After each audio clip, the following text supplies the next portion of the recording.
Bom dia, galera, tudo bem? Estão ouvindo? Bom dia. Estão vendo o slide aí, tudo certo? Tá tranquilo. Beleza, então, vou começar que já está no horário, já 7h30. Beleza. Ok. Então, galera, hoje a gente vai falar da unidade 4.2 do livro de vocês. A gente vai falar sobre patologia ambiental. Então, hoje a gente vai falar sobre agentes tóxicos. E esses agentes tóxicos do ambiente, certo? Aí lá no final vai ter os produtos, né, que são usados, principalmente na medicina veterinária mesmo, como medicamentos carrapaticidas, tal, que isso aí vai levar então danos à saúde do animal, certo? Porque o nosso foco aqui é a patologia. Quais são os sinais clínicos então que esse animal ele vai desenvolver, certo? Em relação a esse agente tóxico. Porque vocês vão ter uma matéria depois que chama toxicologia. Lá na toxicologia, aí vai ser aprendido, né, toda essa parte do agente tóxico, como que ele é metabolizado no organismo, a parte química, né, digamos assim, do agente tóxico. Então, na patologia é a doença, tá? Então, aí a gente estuda a doença que esse agente tóxico causa, certo? Então, aqui a gente vai ver as doenças, né? Os sintomas clínicos que esse agente tóxico pode causar, então, nos animais, certo? Por isso que recebe esse nome, então, de patologia ambiental, certo? Ok. Então, essa patologia ambiental ela está intimamente ligada, então, às lesões provocadas por agentes e compostos químicos que estão presentes, então, no meio ambiente que causam doenças. Essas doenças podem ser agudas ou crônicas nos animais, certo? Então, são os agentes e compostos químicos que estão presentes no meio ambiente, que vão causar, então, danos aí à saúde do animal, que vão causar a patologia no animal, certo? Essa aula, galera, eu vou enviar para vocês daqui a pouquinho, tá? No grupo lá. Então, não se atentem a copiar, só anotem algumas partes que são mais importantes aí. Então, a primeira coisa que a gente tem que fazer é desvendar o princípio tóxico, né? Qual que é aquele agente agressor ali que está envolvido e principalmente a fonte da contaminação para o animal. Então, primeiramente, a gente tem que saber de onde aquele animal está conseguindo acesso àquele princípio tóxico, se foi um medicamento, se foi algum lugar que ele teve acesso a esse agente tóxico, certo? Porque pode comprometer outros animais, pensando assim, no animal de pequeno porte, ele pode acabar, esse agente tóxico, se estiver lá então no ambiente, pode acabar intoxicando, né, outros animais da casa. E principalmente animais de rebanho, né? Porque daí você tem que descobrir então qual é o agente tóxico ali, o princípio tóxico que está causando as lesões ali, para prevenir então futuros quadros de intoxicação. Galera, então aí é o seguinte, esse agente tóxico, quando ele entra no organismo do animal, ele passa então por algumas vias metabólicas, tá? Ele vai percorrer alguns lugares aí. E é isso que vocês têm que, aí é isso que vocês têm que saber, tá? Então, de hoje já vai a primeira atenção aí. O que vocês têm que saber de hoje é isso aqui, tá? Então, é os caminhos que esse agente tóxico vai passar no organismo do animal. Então, a primeira coisa que acontece é o quê? é a absorção desse agente tóxico, tá? Então ocorre a absorção, beleza? Essa absorção, ela pode ser por várias vias. Pode ser desde a via oral, que esse animal então ingere esse agente tóxico. Pode ser pela via subcutânea, às vezes esse animal passou um produto, né? Nesse animal, esse animal acabou absorvendo pela pele, então é outra fonte de absorção. Tem várias, tá? Pode ser até mesmo as parenterais, né? Aquelas que são aplicadas.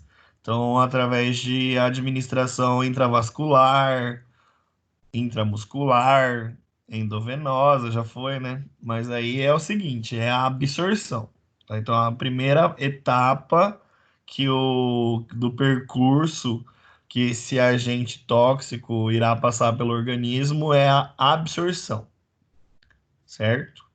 Então, ele é absorvido. Depois acontece o que? Ele vai ser distribuído para a corrente sanguínea, para os outros órgãos e tecidos.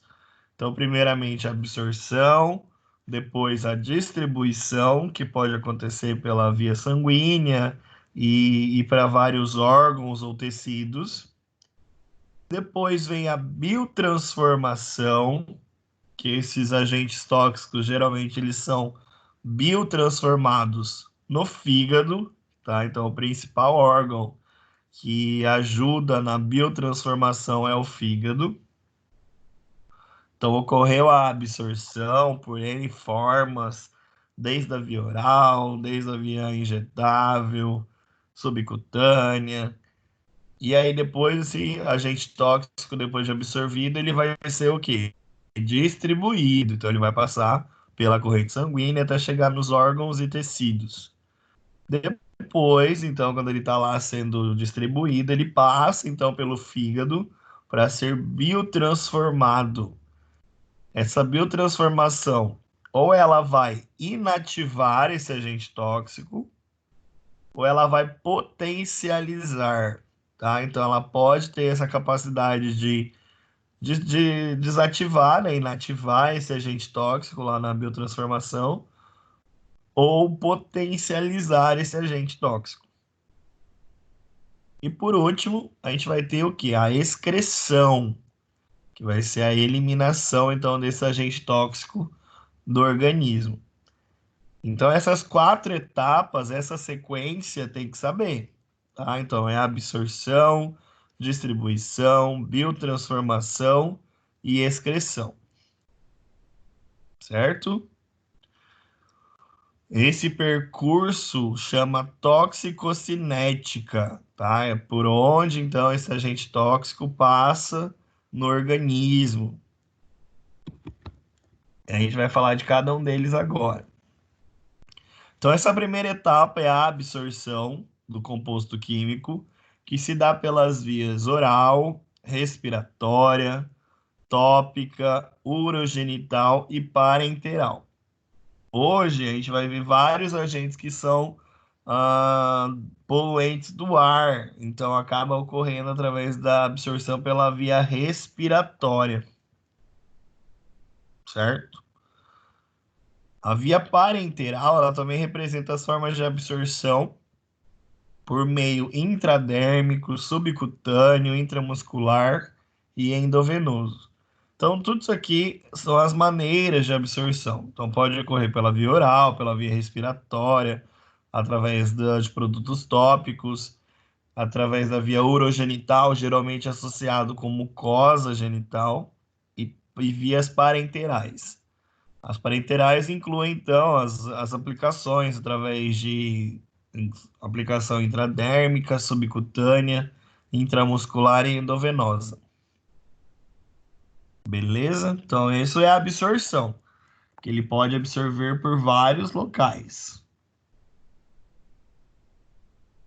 Aí vem a parte, então, da distribuição, que uma vez, depois que esse agente tóxico é absorvido, esse composto químico é transportado no plasma sanguíneo em sua forma livre Então, se ele for hidrossolúvel, ele vai para o plasma, ele vai ser carregado, né, pela corrente sanguínea.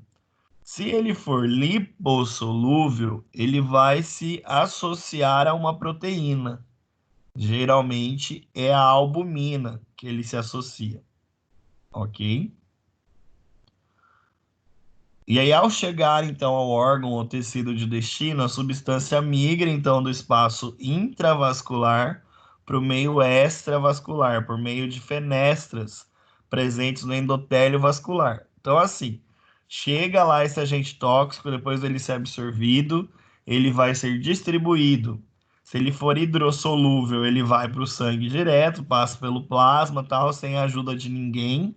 E quando ele é lipossolúvel, ele se associa então a uma proteína, tá? Ok, aí ele chegou lá onde ele tem que chegar, no órgão, geralmente lá no fígado. Ele vai então sair do meio intravascular para o meio extravascular. E ele vai ganhar ali o endotélio do vaso ali através das fenestras presentes no endotélio. E quanto mais vascularizado, maior a sua distribuição nesse local.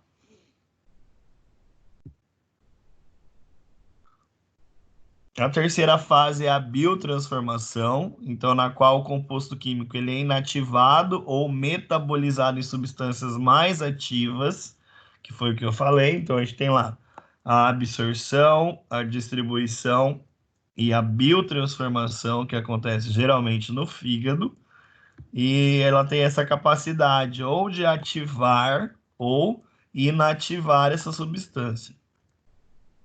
E o fígado é o principal órgão, então, de metabolização de substâncias químicas.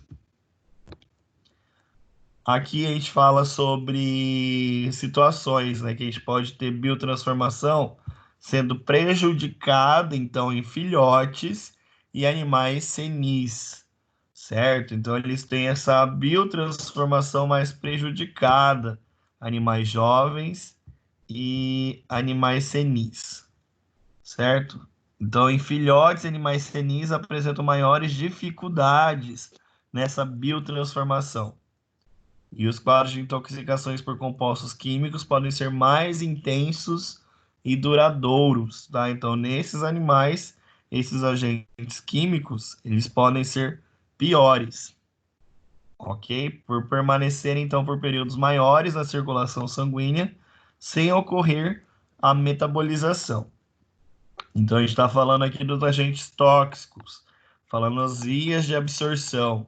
A gente falou primeiro de absorção, depois a gente falou de distribuição, biotransformação, que ela acontece no fígado e ela vai ser pior, então, em animais jovens, animais filhotes, né, em animais senis.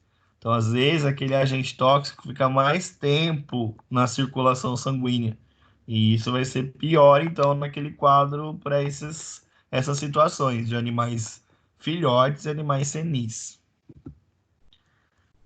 E a última fase seria a excreção, então, que ela é realizada principalmente pela urina, através dos rins, ou pelas fezes, através do sistema digestório.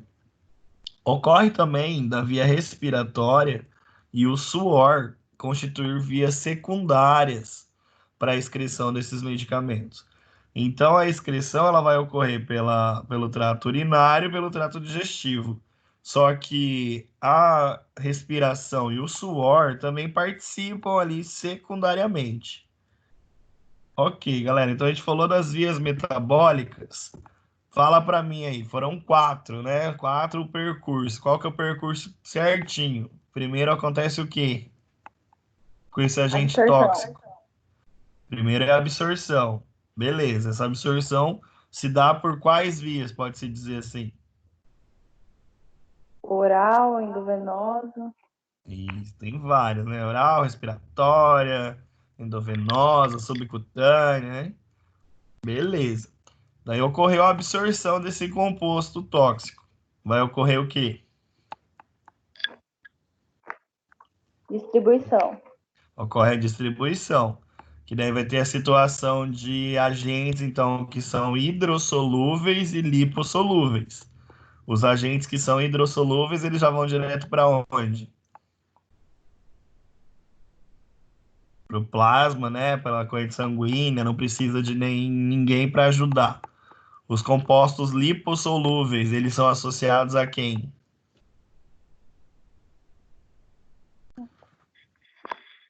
Os compostos lipossolúveis são associados a proteínas, né? Que é geralmente a albumina que ele fica associado, certo? Então ocorreu lá a absorção, a distribuição e depois ocorreu o quê? A Transformação. biotransformação. Que ocorre aonde essa biotransformação? Principalmente no fígado. Principalmente no fígado. Qual é a particularidade? Animais, o quê? Filhotes e sêmios. Filhotes e senis, né? Que daí acontece essa prejuízo, né, na biotransformação. Então ele demora mais para biotransformar esse agente tóxico quando ele fica mais tempo no animal. E por último vem o quê? Excreção. A excreção. Ela pode ser pelas vias. Pela urina ou pelas fezes. E Isso, também pelo suor e pela respiração. respiração. Tudo isso ajuda. Beleza. Então, esses aí já são os agentes, o metabolismo, ali, a via metabólica do agente tóxico. Beleza? Ok. Daí agora a gente vai falar dos poluentes ambientais em si. Só que o nosso foco aqui é patologia, como eu já falei. Então a gente vai ver a doença, né? Os sintomas clínicos. Essa parte química desses compostos, vocês vão ter uma matéria só disso, que é a toxicologia lá no futuro. Então o foco aqui é os sinais clínicos, beleza? Então, os poluentes ambientais estão amplamente distribuídos e apresentam natureza química diversa, né? Como eu falei, essa parte química aí de cada composto vocês vão estudar a fundo lá na toxicologia. E isso vai ocorrer variedade de sinais clínicos nos animais, que é o que o nosso foco aqui é esse, esses sinais clínicos. Então, destacam-se os poluentes presentes no ar, na água, no solo e nos derivados de atividades industriais e agropecuárias. Então, a gente vai ter vários poluentes presentes no meio ambiente, certo? Então, a gente vai começar falando dos aéreos, os poluentes aéreos. Lembrando que eu tenho vários tipos de poluentes. Eu vou ter poluente no ar, na água, no solo, derivados de atividades industriais e agropecuárias. Daí a gente vai falar um pouquinho de cada um aqui. A gente começa a falar dos poluentes aéreos. Esses poluentes aéreos, ele tem um sítio bastante específico no epitélio respiratório. Eu acho que vocês não tiveram a matéria de cardio ainda, né? Mas vamos lá, para quem teve, beleza. Mas tentem lembrar aí, ou aprender agora, que existe lá a traqueia, né? Os brônquios, bronquíolos, tal, os alvéolos, que fazem parte então do sistema respiratório, ok? O epitélio da traqueia, por exemplo, ele possui uma célula que ela é considerada uma célula caliciforme. Essa célula caliciforme, ela é produtora de muco, beleza? Então, o epitélio da traqueia, ele é revestido, então, por essas células caliciformes, que são produtoras de muco.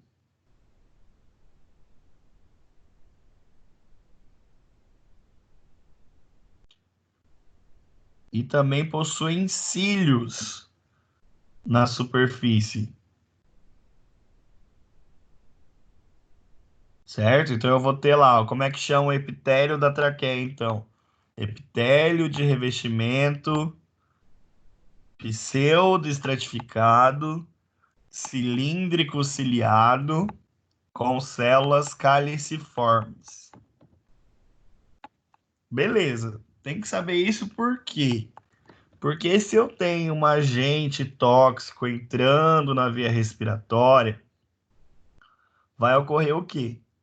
A tentativa de eliminar esse agente tóxico através das barreiras ali físicas que tem no epitélio da traqueia, no epitélio respiratório, né?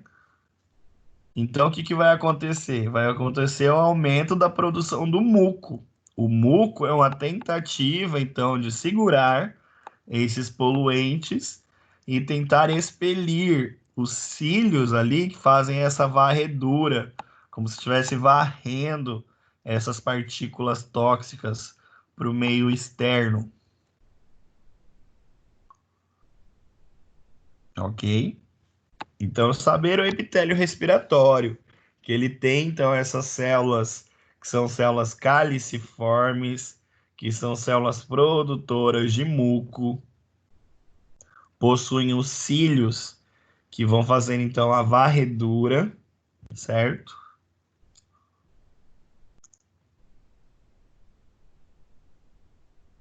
Ok.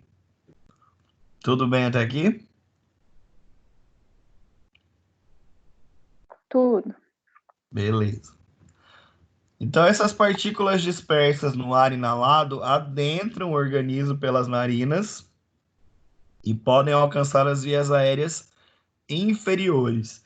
Então, primeiramente, a gente vai ter as vias aéreas superiores, que é representado ali pelas narinas, tal. Aí sim que ele vai chegar lá nas vias aéreas inferiores, que é os brônquios, bronquíolos, alvéolos pulmonares, certo?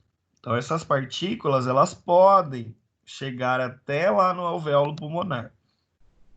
Só que, entretanto, o organismo animal ele desenvolve algumas formas de defesa, como os pequenos pelos presentes na entrada da cavidade nasal, então os próprios pelos ali da narina, ele já ajuda a segurar então esses poluentes, com a finalidade então de reter partículas maiores presentes no ar.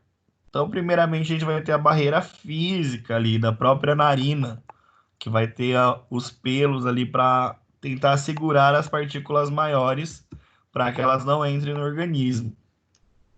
E aí, outro sistema, que é esse que vocês têm que saber sobre o epitélio pseudoestratificado, cilíndrico, ciliado, com células caliciformes, certo?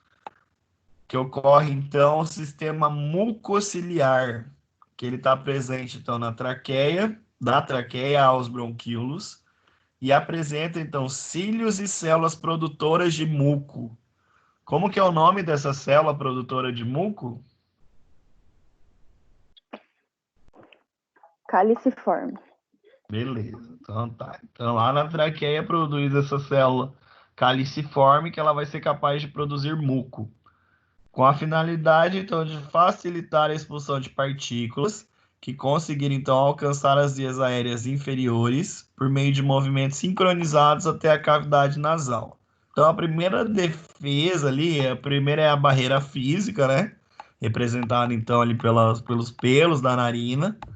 Depois vai ter o aparelho mucociliar, o sistema mucociliar, onde vai ter essa produção de muco e as células têm cílios que fazem a expulsão desse agente tóxico.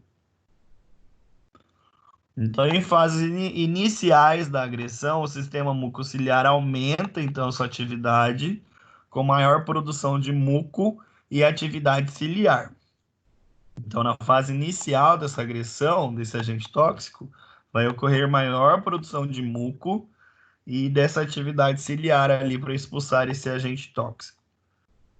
Nas fases mais crônicas, nas quais o poluente ambiental persiste, ocorre já uma diminuição dessa atividade do sistema mucociliar e predispõe então para a colonização de agentes etiológicos, como bactérias e vírus, aí levando a um quadro infeccioso já.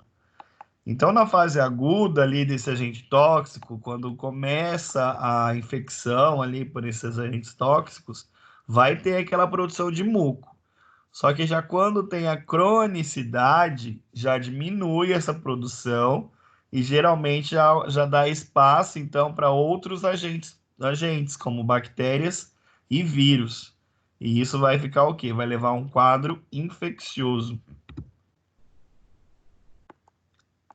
E aí aqui vai falar, então, sobre alguns exemplos de poluentes ambientais, tá? Então, a gente vai falar de cada um deles. A gente vai ter o monóxido de carbono, o dióxido de enxofre, o ozônio, o óxido nitroso, a sílica, carvão e o tabaco.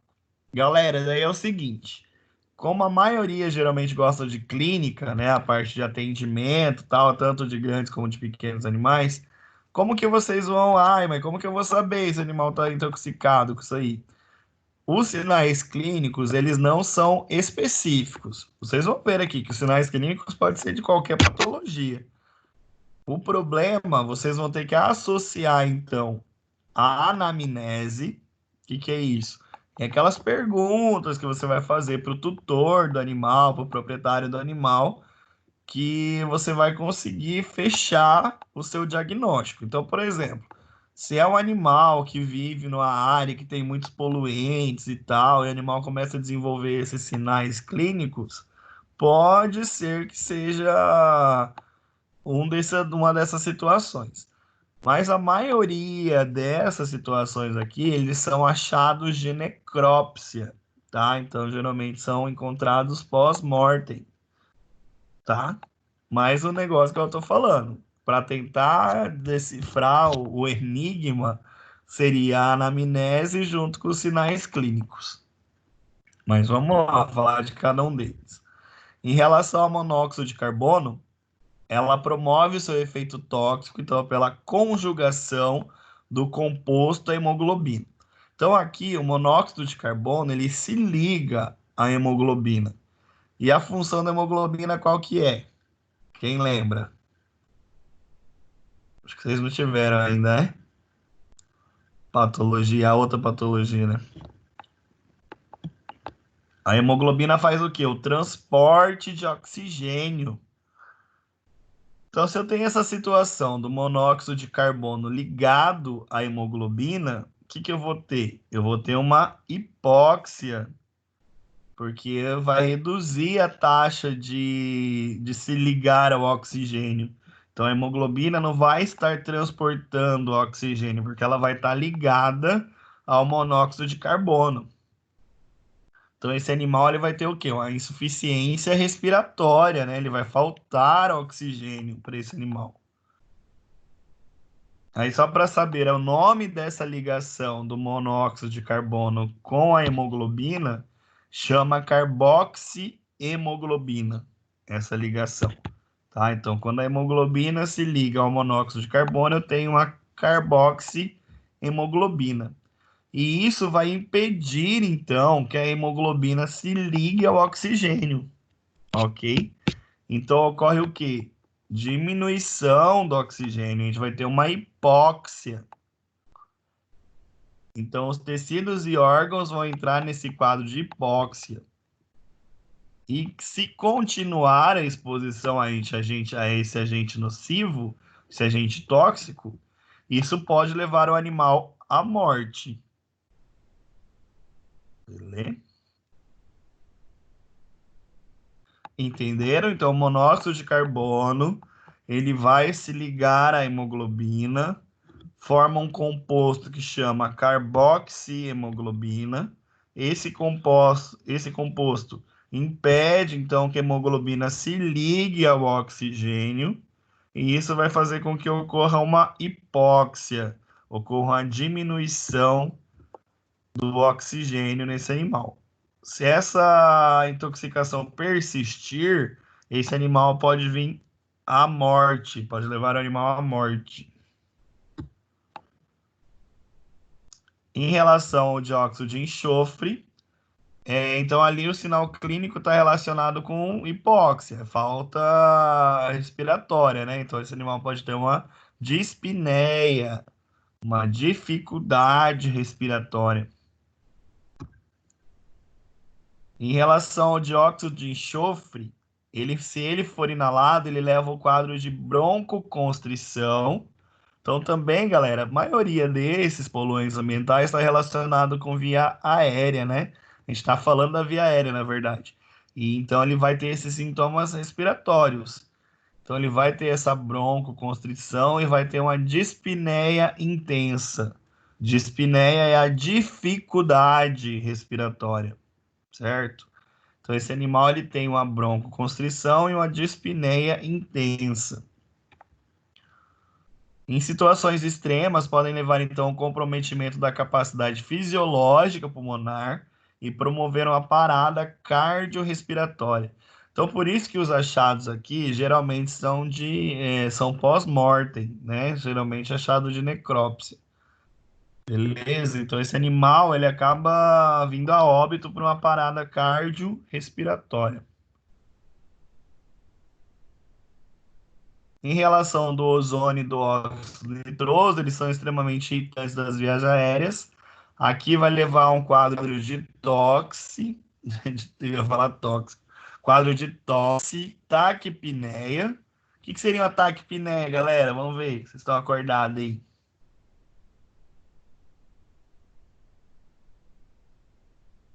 A gente falou de dispneia, que é a dificuldade. O que é uma taquipneia?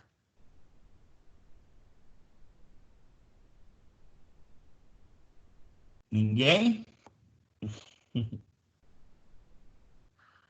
É aquele movimento respiratório acelerado, tá? Então, aquela respiração ofegante ali. Então, esse animal vai ter quadros de tosse, fica ofegante e ainda uma respiração agônica. Se você tivesse com dificuldade também ali para respirar.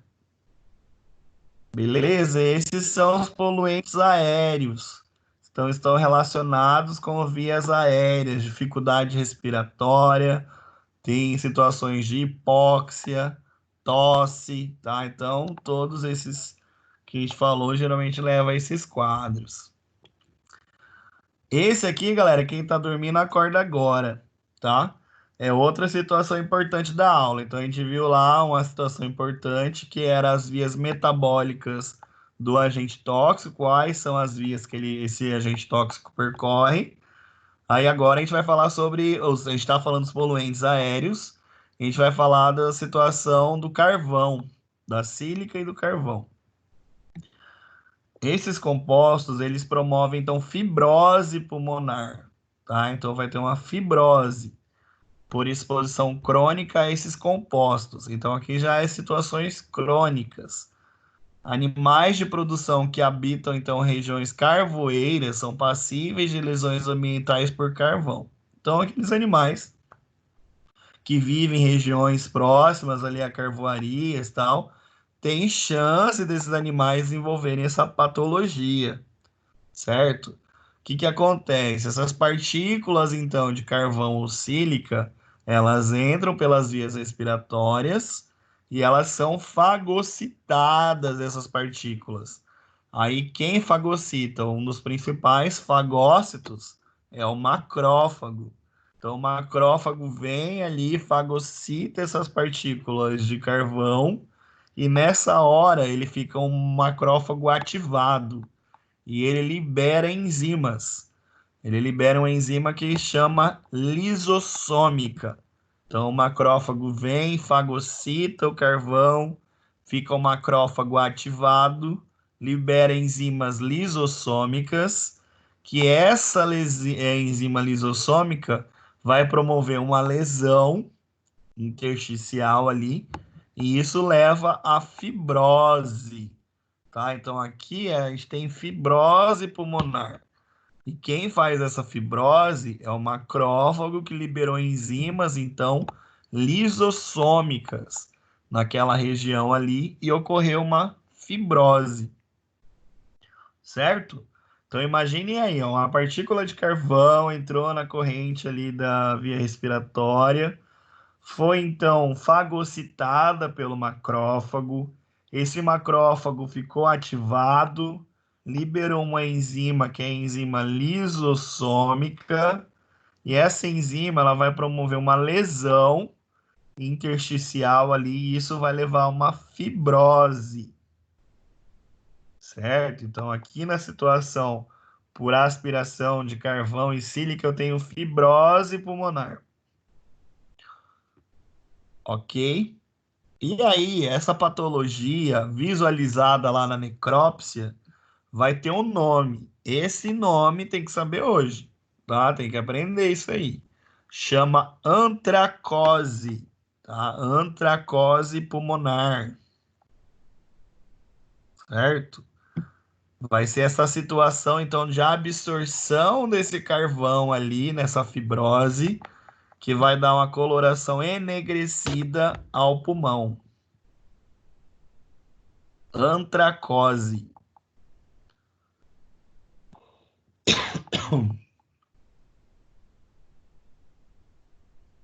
Aí vocês vão observar, então, essa coloração enegrecida difusa nesse parênquima pulmonar, decorrente, então, da deposição prolongada de compostos à base de carvão.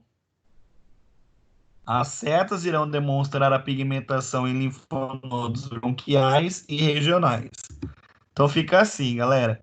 Essas situações enegrecidas recebem o nome de antracose pulmonar. O que aconteceu aqui? O carvão, então, entrou pela via respiratória, partículas ali de carvão.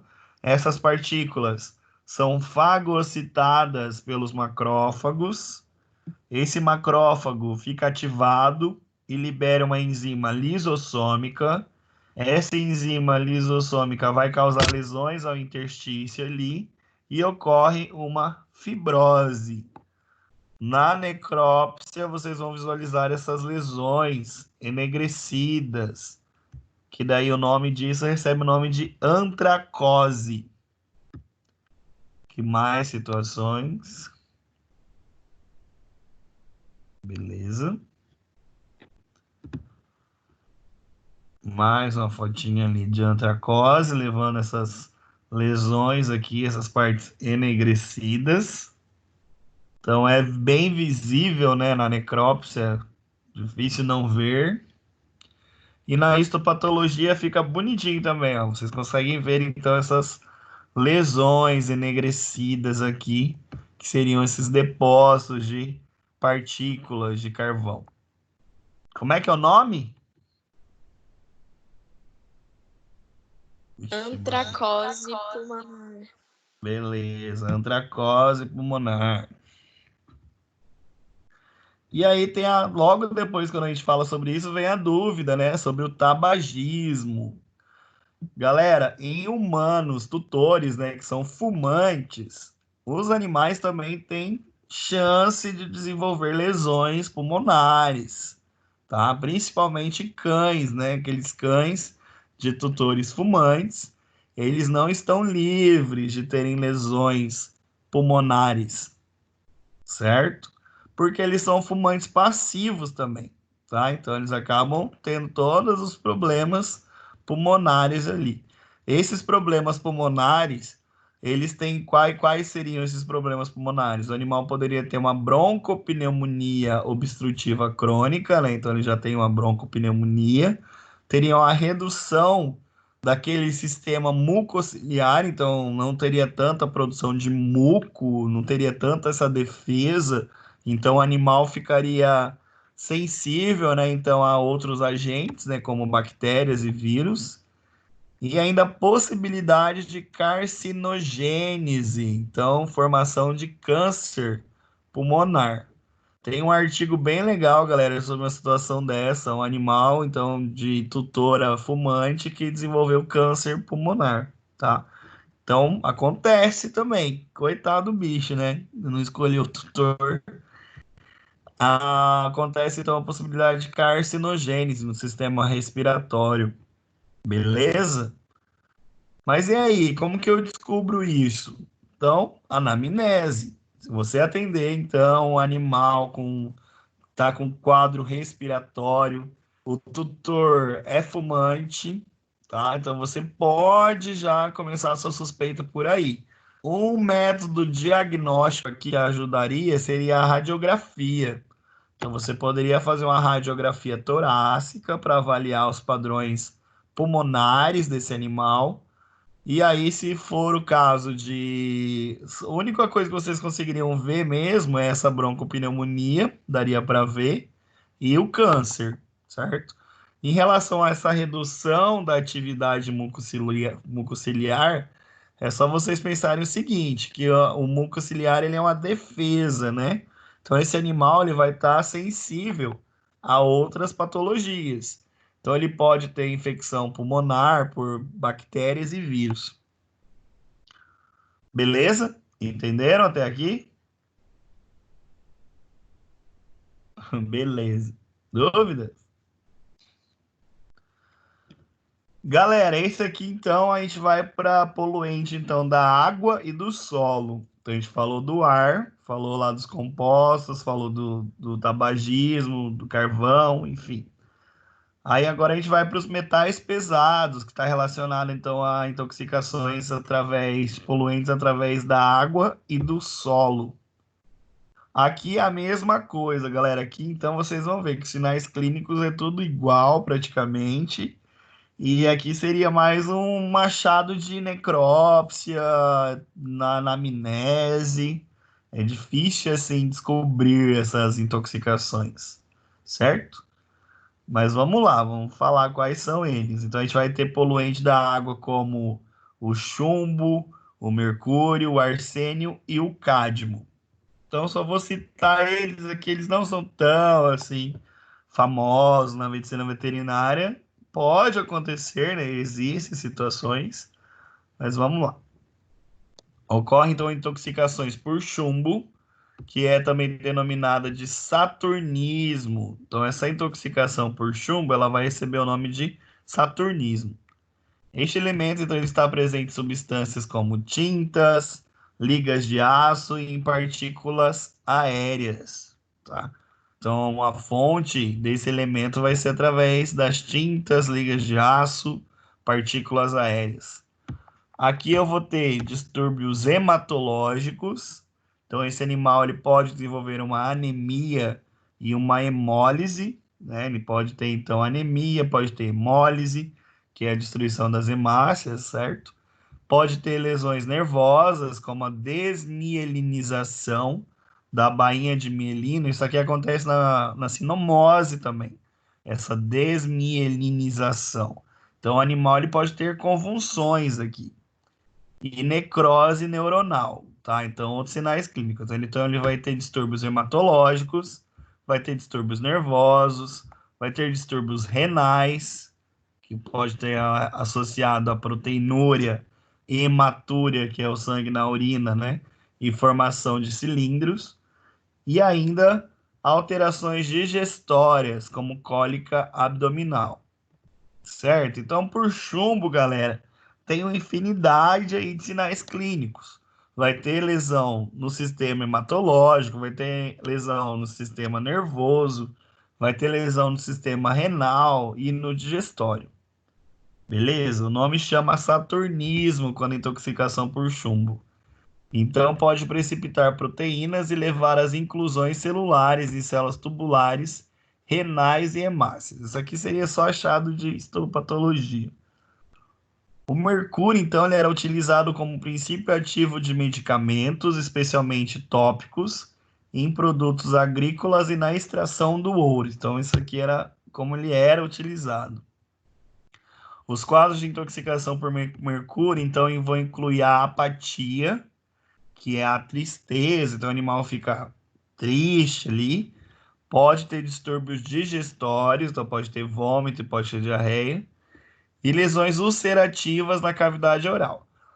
Beleza, galera. Só que isso aqui vocês veem que não tem sintoma assim específico. E essas lesões, elas podem aparecer em vários outras doenças.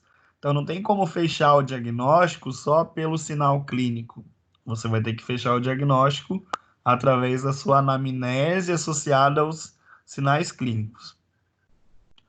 Podem ocorrer ainda distúrbios renais e ainda quadros neurológicos. Aqui ocorre até redução da visão e da audição por mercúrio.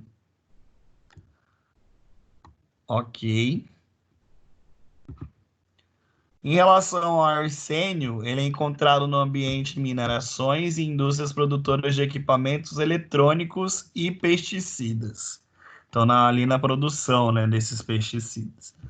As principais lesões estão relacionadas, então, ao sistema circulatório. Então, aqui pode ter vasodilatação, pode ter edema. Também vai ter lesões ao trato gastrointestinal, que é a diarreia, como vocês viram até agora, nos 3 compostos ali, todos têm essa diarreia. Fígado, degeneração e necrose, pode ocorrer uma degeneração e necrose no fígado. No rim, pode ter uma proteinúria.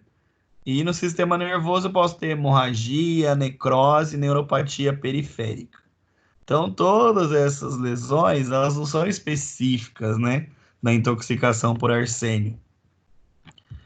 Adicionalmente, ainda há evidência de carcinogênese. Então, aqui no arsênio, também pode ter a formação de câncer também, ok? Então, aqui a gente está falando dos metais pesados presentes na água e no solo. O cádmio, ele é utilizado, então, nas indústrias de baterias, tintas e plásticos. A inalação desse pó, da fumaça contendo esse metal, leva, então, à irritação das vias aéreas e, em casos crônicos, a enfisema pulmonar, certo? Altas concentrações do metal podem levar, então, à nefropatia. Beleza.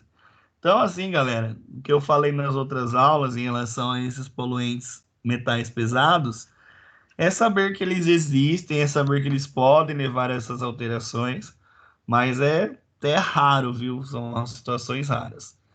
Então, a gente vai agora para os pesticidas. Aí aqui, galera, aqui tem que prestar atenção, tá? Então, de metal pesado não é tão importante, mas tem que saber. Mas os pesticidas são mais importantes.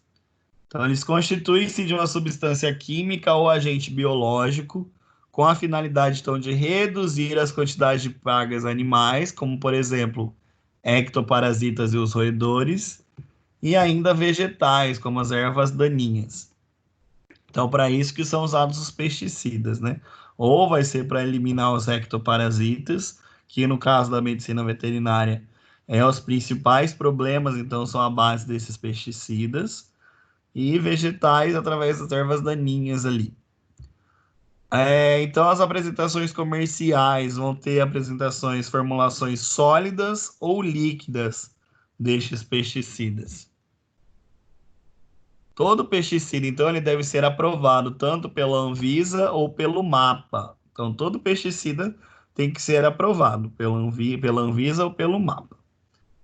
Os animais, então, são passíveis de intoxicações pelo uso inadequado, que vão ser as situações que vai ocorrer, então, essa intoxicação por pesticida. Ou vai ser em situações de alta concentração desse agente tóxico. Então, por exemplo, você vai fazer uma administração de um Ivomec, vamos falar assim, de uma ivermectina. Você pode acabar usando altas concentrações, e isso vai causar danos, certo? Via de administração errada. Então, às vezes, o produto tem que ser subcutâneo, esse animal acaba ingerindo esse produto. E ainda em uso em espécies sensíveis às moléculas. Vai ter uma situação aí que equinos, galera que gosta de equino aí, vai ter um produto que não pode ser usado em equinos, certo? E a gente vai falar sobre isso. Então, saber então, em relação a esses agentes tóxicos aí, esses pesticidas, eles podem então ter prejuízos em relação à alta concentração do produto. Então, você usou uma concentração errada, uma dosagem errada, você administrou errado esse medicamento, então fez, às vezes, era para fazer subcutâneo, esse animal acabou ingerindo, ou espécie sensível, então tem animal que vai ser sensível àquele composto, e aí vai ter problema. E além disso, a presença desses princípios ativos na carne bovina, elas tornam resíduos, né, na carne bovina. Então, dependendo, tem um tempo ali para elas serem eliminadas, né? Essa carne, então, que tiver com esses agentes, elas podem ter embargos econômicos, né? aos países exportadores aí, problemas com embargos. Ok? E aí a gente vai falar de cada um deles agora. Então, eles são representados pelos organofosforados, pelos carbamatos, pelos piretroides, pelas formamidinas e pelas lactulonas macrocíclicas, certo? Isso aqui, então, são os pesticidas, são as classes farmacológicas dos pesticidas. Então, a gente vai ter organofosforado, vai ter carbamato, vai ter piretroide, vai ter formamidina e lactulona macrocíclica. Então, vale ressaltar que princípios à base de organoclorados, como o cloro em sua composição, estão com uso e comercialização proibidos em território nacional. Então, organoclorado não pode mais, então a gente nem fala sobre eles aqui, tá? Então, a gente vai falar só de organofosforado, carbamato, piretroide, formamidina e lactulonas macrocíclicas. Começamos com organofosforado, tá? Esses organofosforados são compostos, então, derivados do ácido fosfórico. Lembrando que a parte química, lá, aquela estrutura, tudo lá, vocês vão ver na toxicologia. Então, por enquanto, saber que ele é um derivado do ácido fosfórico. Os principais sinais clínicos aqui são a miose. Quem saberia o que é uma miose? Quem chuta? Ninguém? Vixe, Maria, o povo não fala nada. Miose, galera, é aquela retração da pupila. Então, a pupila do animal, assim, ela vai estar fechadinha, certo? Então, quando você faz aquele teste de pegar uma lanterna e ver a dilatação da pupila, aqui ele vai estar em miose. Aquela pupila vai estar pequenininha. Então, não vai ter uma resposta à luz, a pupila desses animais intoxicados por organofosforados. Então, existe a miose. Ele pode ter, esse animal intoxicado por organofosforado, uma bradicardia. Então, o batimento cardíaco está diminuído. Pode levar a uma hipotensão, que seria como se fosse uma pressão baixa, tá? Então, ele fica hipotenso. O animal também pode ter uma broncoconstrição, pode apresentar cialorreia. Quem sabe que é a cialorreia? Vixe, Maria. Ninguém, nem cialorreia? Meu Deus do céu. Cialorreia é a saliva, galera. Então esse animal fica salivando, tá? Ele tem uma salivação excessiva ali, certo? Então outro sinal clínico é a cialorreia. Ele pode apresentar a sudorese, ele pode apresentar fasciculação muscular, que seria como se os músculos estivessem tremendo, e mialgia, que é dor muscular, tá? Então, são alguns sinais que podem acontecer nessas intoxicações por organofosforados. Então, esse animal pode apresentar uma retração de pupila, ele pode apresentar um batimento cardíaco diminuído, ele pode ficar com a pressão baixa, tipo hipotenso, né? Ele pode ter uma broncoconstrição, então pode ter uma dispneia ali, uma dificuldade respiratória. Ele pode ter salivação excessiva, ele pode estar com sudorese, ele pode ter fasciculação muscular, que é o tremor muscular, e ele ainda pode ter dor no músculo. E aí, casos mais graves dessas intoxicações incluem, então, a depressão cardiorrespiratória, tá? Então, ele pode ter uma depressão cardiorrespiratória, pode levar ao choque, pode ter convulsão, ele pode chegar em coma e até mesmo em morte, tá? Então pode levar à morte, intoxicações por organofosforado, certo? Então são alguns sintomas e o que pode acontecer. As lesões patológicas na macroscopia, o que vocês vão ver, então, geralmente, no achados de necrópsia, né? Vocês vão observar um edema e congestão no pulmão, então aquele pulmão está todo congesto, todo vermelho ali. Então vai ter o edema, que é aquela presença do líquido. Vai ter congestão e edema cerebral, então também vai ter líquido lá no cérebro e congestão. E ainda pode ocorrer hemorragia em vários órgãos. Isso é os achados de necrópsia, beleza? A microscopia se observa, então, degeneração e desmielinização do sistema nervoso, que é aquela situação lá da desmielinização da bainha de mielina. Então, em organofosforado, são esses sintomas que podem acontecer. E agora a gente vai para carbamato, certo? Os carbamatos, então, são princípios ativos derivados do ácido carbâmico. As vias de absorção do composto são a oral, a respiratória e a cutânea. E aqui vai ser semelhante ao organofosforado. Então, até os sinais clínicos são iguais. Só que aqui são situações mais discretas, tá? Então, ele vai ter uma intoxicação semelhante, então, à intoxicação por organofosforado. Só que os sinais aqui são mais discretos, são mais brandos. A principal apresentação farmacológica, a gente vai ter as carbarila e o Propoxur. Esse Propoxur, galera, ele é famoso na veterinária de pequenos, certo? Tem muitas coleiras antiparasitárias que tem esse composto, tá? Tem o Propoxur, que é um carbamato, certo? Por exemplo, essas coleiras aqui. Essas coleiras todas, elas têm Propoxur na sua base e até mesmo no talco, no bolfo ali. Então, todas essas situações aqui, tem outras também. Aqui tem algumas, que elas têm esse Propoxur na base ali, na base farmacológica dela. Então, essa situação, e geralmente esse Propoxur, ele está associado, então, com piretroide, que é outro composto também, que é capaz de causar intoxicações. Então, geralmente, o Propoxur e o piretroide estão juntos. Ali eu também posso usar, eu também tenho situações de bases, né, farmacológicas de Propoxur em grandes animais. Que esse Propoxur, que ele serve para quê?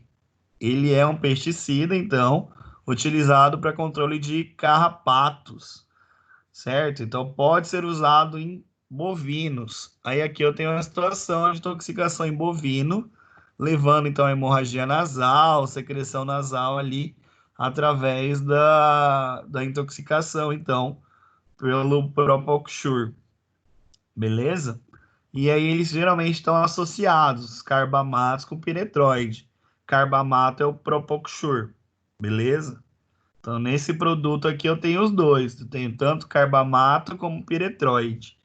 E aí acaba levando a intoxicação no caso do uso indevido, né? Aquilo que a gente já falou. Dose excessiva, via de administração errada, a espécie, né? Então tem que saber certinho se pode ser usado naquela espécie. Outra base de pesticida bem conhecida são os piretroides, tá? Que são compostos obtidos da planta crisântemo, que é esse trenzinho aqui, tá? Então, os piretroides são compostos obtidos do crisântemo e apresentam menor toxicidade em relação aos organos fosforados e aos carbamatos. Então, até agora, ó, tinha o organo fosforado, que era o piorzão, aí o carbamato, que é o Propoxur, que ele é semelhante ao organo fosforado, mas ele é mais brando, né, os sinais, e o piretroide agora, que ele é mais fraco ainda, né, em relação à toxicidade. Ele também está presente, então, em coleiras antiparasitárias e produtos tópicos para animais de grande porte e pets. Então, a maioria geralmente está associado aqui, ó. Esses aqui, a maioria também tem piretroide junto, tá? Então, vai ter o carbamato e piretroide.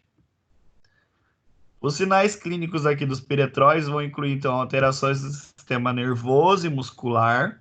Esse animal pode apresentar convulsão, pode ter tremores musculares, Pode ter salivação que chama como salivação? Qual que é o termo semiológico de salivação? Meu Deus, acho que eu tô sozinho aqui. Ah, celorreia. Achei que eu estava sozinho aqui. Pode ocorrer, então, hiperexcitabilidade, pode ocorrer depressão, pode apresentar hipertermia ou hipotermia. Em relação à intoxicação por esses piretroides, essas coleiras, o que vocês imaginam? Geralmente, galera, está associado com a ingestão. Então, esse animal ele vai lá e come aquela coleira, tá? Que às vezes essa coleira fica meio frouxa. Situação que tem dois animais na casa, um vai lá e morde a coleira do outro. Então, esse é mais comum de acontecer, tá?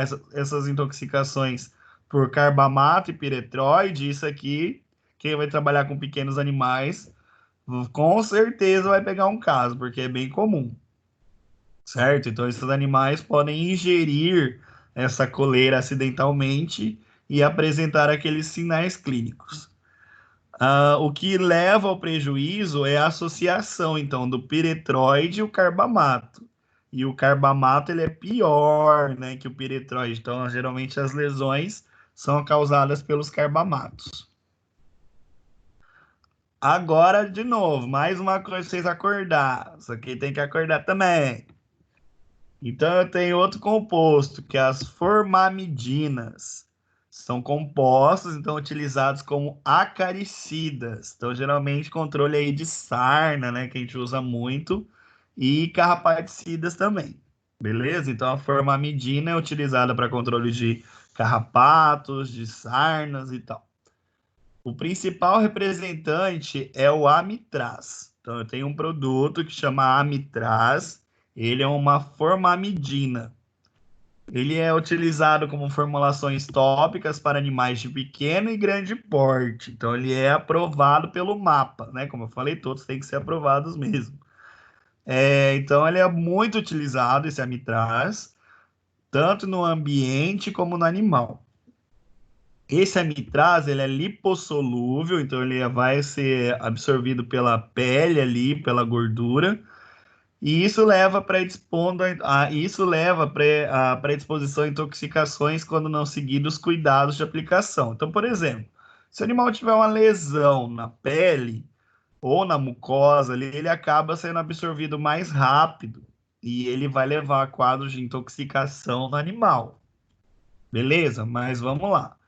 O que é o mais importante aqui é que ele não pode ser usado em equinos. Ele é contraindicado no uso em equinos, porque ele vai reduzir a motilidade gastrointestinal. Então, aqui diminui os movimentos peristálticos ali do equino. E vocês sabem, né, que o sistema digestório do equino é gigante. Então, imagina ficar sem movimento aquilo ali. Aí leva a quadros de abdômen agudo, que é a cólica, síndrome cólica. Então, não se usa formamidina em equinos, porque leva a quadros de cólica. Beleza? O que não se usa em equinos? Meu Deus. Formamidina. Formamidina, que é o amitraz, né, que leva a cólica. Beleza, galera. Mais uma aqui tá acabando já. Eba, que bom. Então, isso aqui é outra coisa que tem que aprender. Então, da aula de hoje, que era importante, era lá o sistema, lá como que ocorre, né? Cada situação do agente tóxico. O que mais que eu falei lá que era importante? Daí eu falei agora sobre a situação do que leva à síndrome cólica nos equinos, que não se usa, então, o amitraz em equinos. E agora a gente vai falar de avermectinas, o famoso Ivomec, né? As avermectinas, então, são... Pera aí, galera, que a minha bateria tá acabando. Eita, é!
Beleza. Então agora a gente vai falar de avermectina. Estão me ouvindo? Sim. Sim. Beleza, então tá bom. Então, mais uma coisa aqui que tem que aprender hoje é sobre as avermectinas. A avermectina, então, é o famoso Ivomec. Então, a avermectina, elas são compostos que recebem o nome de lactulonas macrocíclicas. São considerados, então, antiparasitários internos e externos e são obtidos, então, através da fermentação de uma bactéria, né, ali de uma fermentação dessa bactéria que é o Streptomyces avermitilis. É o nome dessa bactéria que é conseguida, então, a ivermectina ali, esses compostos. Os principais princípios ativos comercializados são a ivermectina, a abamectina, a doramectina e, recentemente, a selamectina. Certo? Todos esses são lactulonas macrocíclicas. É tudo da mesma classe, tá? Então a gente vai ter ivermectina, abamectina, doramectina e selamectina. Dessas bases, a mais, como que eu vou dizer assim, mais segura seria a selamectina, que ela poderia ser usada até em felinos, certo? Porque eu vou ter um ácaro em felinos que chama Notoedris cati, que é um causador da sarna notoédrica. Um dos tratamentos é a selamectina. Então, ela é segura, digamos assim, ela é mais segura para esses animais. E ela pode ser usada também em fêmeas gestantes e em filhotes a partir de 6 semanas. Beleza? Então, a selamectina, entre elas, é a mais segura. Ok?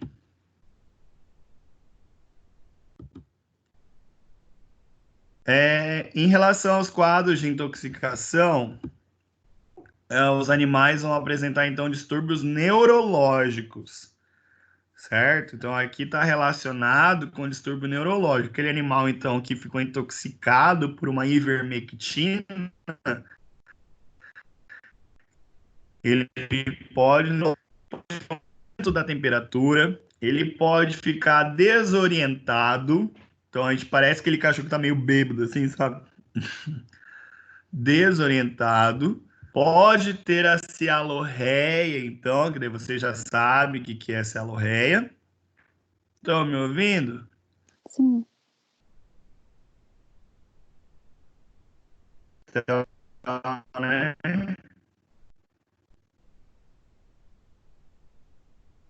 Notificação, mas tá bom. Pode ter a midríase. Midríase é o contrário da miose. Miose, que era a miose mesmo? A pupila fica bem pequenininha. Isso, então aqui na midríase eu tenho dilatação da pupila. Certo? Então aqui ocorre uma dilatação, o cachorro fica doidão. Assim, ó. Pensa, imaginei um cachorro que tá desorientado, né? Que tá babando e com a pupilona grande. Tá? Então é mais ou menos isso aí, ó, o sinal clínico, né? Ele pode ter hiperestesia também, como se ele tivesse agitado ali. Pode apresentar tremores, pode ter depressão, pode ter paralisia, então às vezes o animal pode chegar até mesmo em choque ali. E em casos graves, né, pode levar à morte. Beleza? E agora o mais importante, prestem atenção, pelo amor de Deus. Acorda, vamos acordar. Podia ter dormido a aula toda, mas acorda agora. Galera, então em relação à avermectina, que é um pesticida que é utilizado então para controle de ecto e endoparasitas, geralmente associado, então, a carrapatos, a sarna, tal. A gente está falando das avermectinas, que fazem parte de uma classe que chama lactulona macrocíclica, representadas por uma série de princípios ativos, como ivermectinas, abamectinas, doramectina e selamectina. Falei que o mais seguro até agora é a selamectina, que ela pode ser usada então em fêmeas gestantes, em filhotes a partir das 6 semanas e pode ser usada em gatos, porque vai ter alguns problemas aí em felinos que precisa usar a selamectina.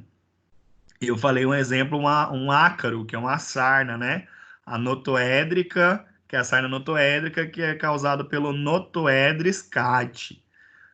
Beleza. Só que vamos lá. Agora tem uma particularidade que vocês têm que saber, tá? Então, essas avermectinas, em especial a ivermectina, então a ivermectina, beleza? Ela deve ser evitada em cães da raça Collie, tá? Então, não se usa na ivermectina em Collies, nem no Australian Sheepdog, nem no pastor de Shetland, que é esse bonitinho aqui, ele lembra um collie, mas ele é mais baixinho, e nem no Old English Sheepdog, no Sheepdog a gente fala também, que agora tem esse Sheepdog, mas esse aqui é Sheepdog também. Então, galera, nessas raças não se usa ivermectina, galera. Pelo amor de Deus, aprendam isso hoje. Para quem já sabia, beleza. Quem não sabia, aprende agora e já fica sabendo aí que não se usa.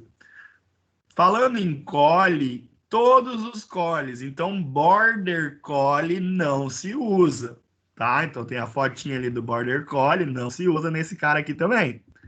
Por quê? Por que que eu não posso usar ivermectina nessas raças? Pois elas mostram, então, predisposição à intoxicação pelo princípio ativo, porque elas têm um defeito na glicoproteína P. Essas raças, elas têm esse defeito nessa glicoproteína P. Mas, meu Deus, o que que essa glicoproteína faz? Por que que eles nasceram sem? Bom, nasceram sem porque é aquela velha história, né? Que Deus quis, né? Mas é aquela história, eles não têm essa glicoproteína, eles têm um defeito nessa glicoproteína. O que que essa proteína faz? Ela que puxa, então, a ivermectina do sistema nervoso ali, que ela chega, né, a ivermectina no sistema nervoso, só que ela, nas outras espécies, essa glicoproteína, ela puxa, então, essa ivermectina para o sangue, para ela ser eliminada depois. Nos collies, nessas raças aqui, não tem essa glicoproteína. Então, na hora que a ivermectina chega lá no cérebro, não tem essa glicoproteína, então essa ivermectina se acumula ali no sistema nervoso e o animal vai morrer. Vou falar sinceramente aqui. Pode levar o animal à morte, porque o animal fica em quadros de convulsão e não existe regressão. Muito difícil ocorrer uma regressão dessa convulsão. Então, o animal acaba morrendo por intoxicação da ivermectina, certo? Então, entenderam? Então, a ivermectina não se usa em algumas raças, como, por exemplo, os collies. Porque essas raças, elas têm um defeito na glicoproteína P, e essa glicoproteína P que retira, então, a ivermectina do sistema nervoso para voltar para o sangue. Então, nesse caso, essas raças, elas ficam ali com esse princípio tóxico no sistema nervoso e vai ter lesões. A principal quadro clínico vai ser os sintomas neurológicos, então, e o animal geralmente chega naquelas crises convulsivas que não cessam com medicamento. Então, o animal acaba morrendo ali, certo? Então, nessas condições, ocorre o acúmulo das moléculas do sistema nervoso e o início dos sinais clínicos neurológicos relatados anteriormente. Entenderam do Border Collie aí? Sim. Sim, todo mundo? Uhum, sei. Sei. Então, vamos agora para uma revisãozinha, parte básica aí. A gente falou então, galera, em relação às vias metabólicas do agente tóxico, né? De um agente tóxico. Quais são? Elas passam por onde primeiro? Ocorre o quê? Absorção, Absorção, ok. Depois. Vixe, Maria. Absorção, depois que absorveu, vai para onde? distribuição, Ok. Depois vai para onde? Ocorre o que depois? biotransformação e excreção Essa biotransformação acontece onde? no fígado, No fígado, tá? Então essa biotransformação vai ocorrer no fígado. Essa biotransformação tem a capacidade de fazer o quê? Ela ativa, né? Ou ela reduz esse princípio ativo aí, né? Certo? Então ela pode piorar ali a situação desse agente. Em relação à biotransformação, eu falei de duas situações que é pior em animais o quê? Em animais filhotes e senis, né? Ocorre uma dificuldade na biotransformação ali, certo? Quando eu falei do sistema respiratório, dos poluentes ambientais ali, eu falei dos poluentes aéreos. Qual que é a primeira barreira de defesa do organismo? Do sistema respiratório? Eu acho que seu microfone tá desligado, Lucas. Acho que é Lucas. Quem tá tentando falar? Lucas, né? Não sei se tá tentando falar. Mas o que que eu falei? Eu falei que a primeira barreira ali nas narinas é o quê? Os pelos, né? Então tem os pelos ali que fazem a primeira barreira. E depois, o sistema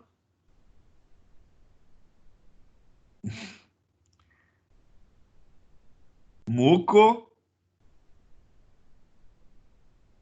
mucociliar, né, galera? Meu Deus do céu, fala, galera. Acho que vocês estão com o microfone desligado, só pode. Sistema mucociliar, que eu falei de uma célula que é produtora de muco. Qual que é essa célula?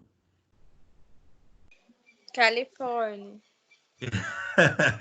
Caliciforme. caliciforme. Isso, Califórnia é onde nós vai morar daqui uns anos. Se Deus quiser. Vamos embora para Califórnia, que não dá não.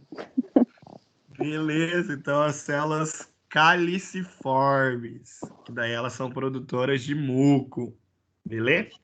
Então isso aí faz parte do sistema mucociliar, como proteção ali. Daí a gente falou de alguns sinais clínicos hoje, que eu achei interessante para vocês já aprenderem, né? Então a gente falou de miose. O que é miose? Pupila retraída, Pupila retraída, reduzida, retraída, certo. E o contrário da miose? midrase, Midríase.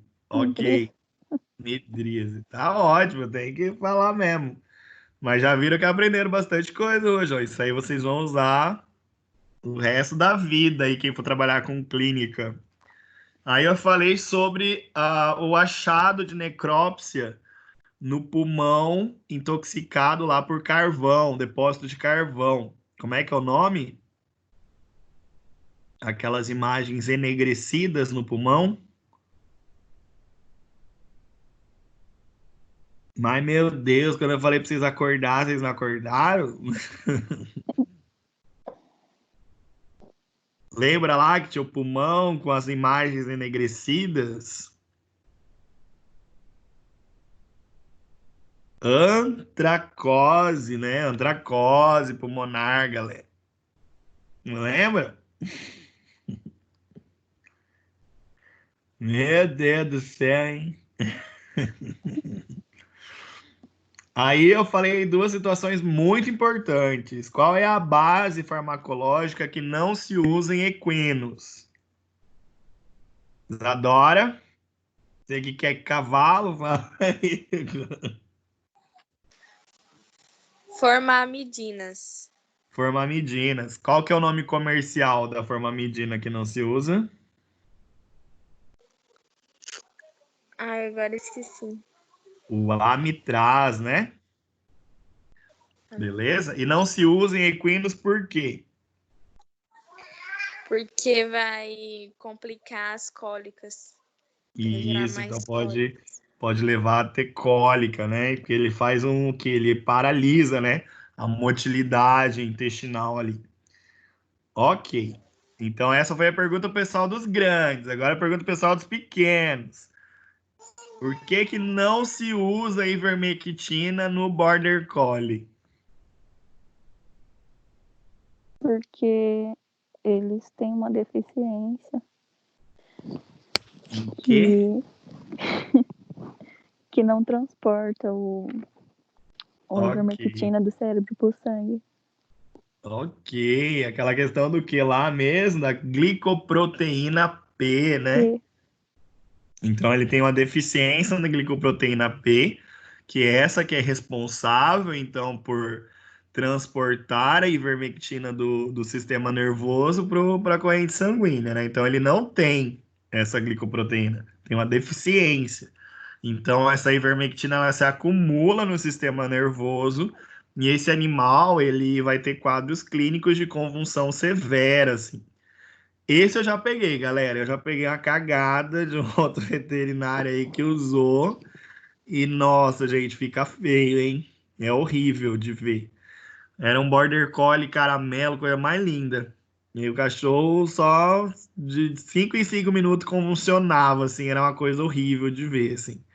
E não existia... A gente usava os melhores anticonvulsivantes, os mais modernos, assim. E nada, nada, nada, nada. Aí até que uma hora, por causa da convulsão, esse animal ele faz uma parada. Aí esse animal fez uma parada cardíaca e já era. Mesmo tentando animar e tal, mas é feio. Porque é errado, né? Não pode usar. Então aprendam isso hoje, tá? Vocês vão sair da aula hoje. Fala aí pra família aí, ó. Não usa ivermectina e border collie, certo? Então, tira, eu vou mandar aula para vocês depois, mas já tira um print aqui, ó, disso aqui, para saber quais são as raças que não podem, tá? Então, lá no futuro, quando vocês forem pensar em usar ivermectina nessas raças, não se use, beleza? Ah, mas sei lá, eu peguei um caso aí de uma sarna, tá feio, eu preciso usar, porque as abemectinas, elas são ótimas para controle de sarna, né? Aí você vai usar o quê? A selamectina, galera, que ela é mais segura. Só que mesmo assim, tem que pensar bem antes de usar, né? Mas ao invés de você usar a ivermectina, você usaria a selamectina. Beleza? beleza. Então tá bom. Deixa eu ver quem tava na aula aí para eu dar uns pontinhos. Ó, tivemos 4 alunos hoje. Que orgulho. Galera tá sumindo no mapa. Deixa eu tirar uma foto.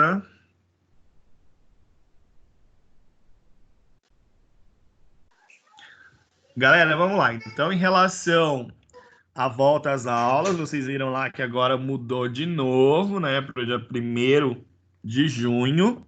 Ah, Só quais para são as vocês. ilusões?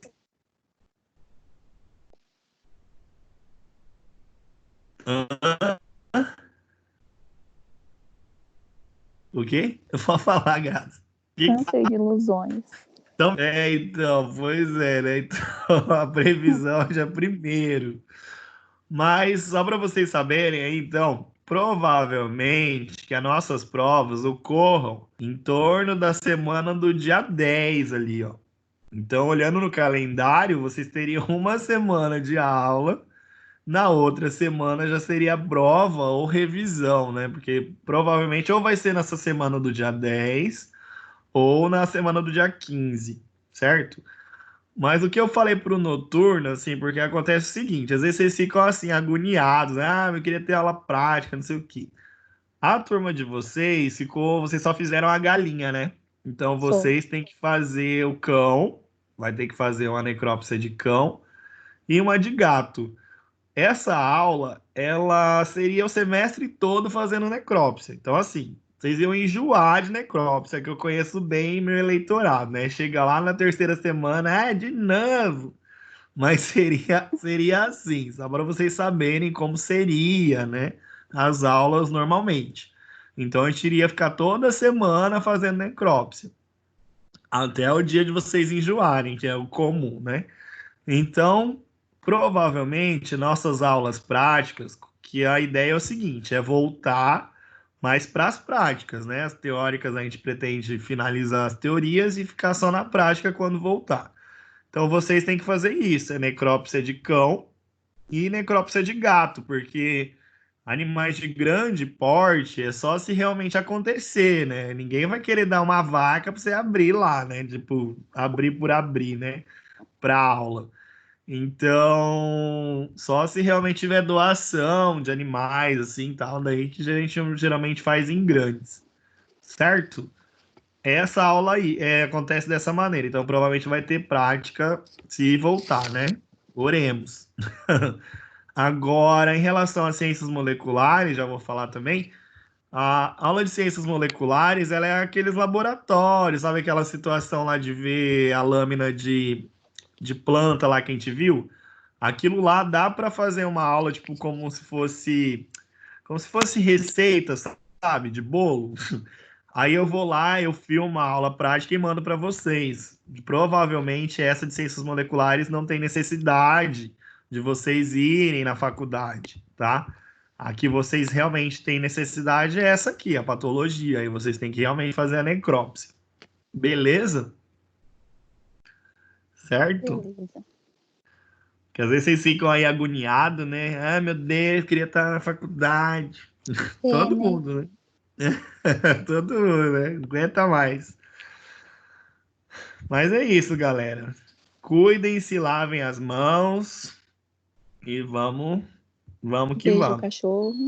É. Isso aí. Se beijar, lava a boca. Certo, crianças? Então, por hoje é só. Eita, os telefones. Falou, crianças. Tá bom, professor. Bom dia. Tchauzinho. Tchau, Vocês tchau. também. Vou mandar aula para vocês. Tchau. Tchau. Vou mandar aula lá no grupo para vocês. Tá.